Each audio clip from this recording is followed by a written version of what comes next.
Burton Batman films seem to be, they look to Citizen Kane most of all. Bruce Wayne even sounds like Kane, doesn't he? And of course, Kane is malformed for life by losing his parents at an early age as well. All through the Batman stories, it's about how terrible experiences in early life malform people. I mean, it's what happened to Batman, but it's what happens to everybody in these films. I remember in the second movie, the first time you see the bat signal go up, it shines in the sky, and then they've got these mirrors and reflectors on top of Wayne Manor that reflect it down onto Bruce, who's sitting in the study just like this, just waiting. And you see the guy has no purpose in life at all other than just sit there and wait for that light to come in. And once the light shines on his face, he's alive. The fact we were seeing more of the character out there, the sense of like, no, Batman's always out there. He's out there like every night doing something. And that was a key thing to making the legend work. Are you concerned about that strange, heroic penguin person? I think he knows who his parents are. He's a weird character, he's somebody who likes to remain hidden and in some ways repressed, and that's a hard thing to portray in a kind of an extreme comic book movie. Michael just, is very, after going through one of them, he came into it with real strength and knowing of the character. So, and it helps because it gives it the foundation and it makes it Batman. When Tim and I talked about doing the character again, I wasn't necessarily looking to expand the character in terms of more lines, more to do. He and I both agreed, let's just take the things we've discovered now, because we had to figure it out in the first movie, and see what really are the best parts of him and make those parts richer. I'd done the movie once before, so I knew the fundamentals. The romantic aspect was another level that we didn't get to see in the first one, and I was more relaxed because I was in LA. I've gone to my own home at the end of the day. For me, there were a lot of aspects that were more enjoyable. Mistletoe can be deadly if you eat it. A kiss can be even deadlier. He's the only actor I know who would go through my script and goes, I should say less here. I should say less here. I had so many angry Batman rant speeches. And he's like, Batman would never say that. Like, Batman should just say this line right here. And, usually he was right.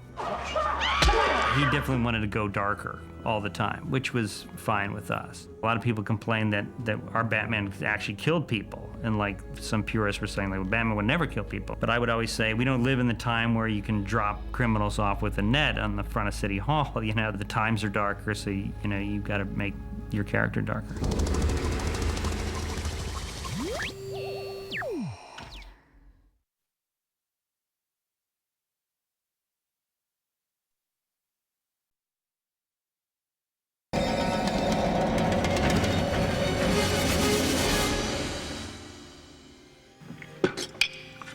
Cold. It's vice versa. It's supposed to be cold. Alfred is one of the most powerful characters in the cast. He's very loyal to Bruce. He's the one who knows the small child. He knows the child in Bruce. He's the only one who's ever been there and's been with him every step of the way. He knows how Bruce Wayne became Batman.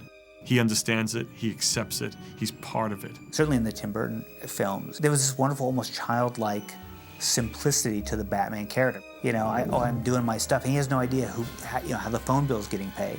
Alfred just takes care of all that stuff. A piece of Alfred that they don't really take into the movies, which is great in the books, is that he was a combat surgeon. Like, he was a guy during the war who would stitch people up like a medic. So when Batman comes back after a night of getting the crap knocked out of him, Alfred puts him back together again. And you don't really get that in the movies too much. I was in a play in New York, and it was called Breaking the Code, and I won an award for it. And as I was getting the award, apparently Tim saw this, and he said, I know that man. You'd believe anything he said. We'll have him. Then he asked me to play Alfred. And he was sweet because he told me about what he felt about Alfred, but very much encouraged me to have ideas about Alfred.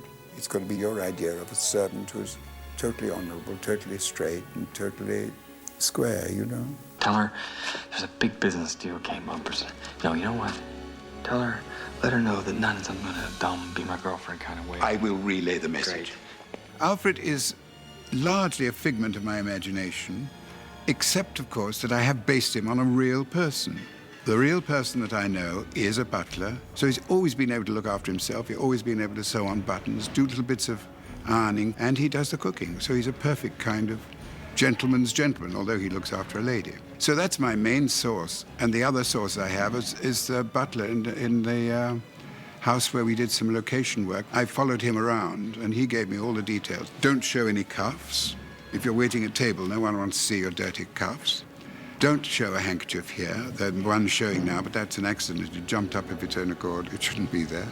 And those sort of things, I got from him. So those are the two people who I based Alfred on. Mr. Wayne, a reminder, tonight is that loathsome party hosted by the odious Mr. Shrek.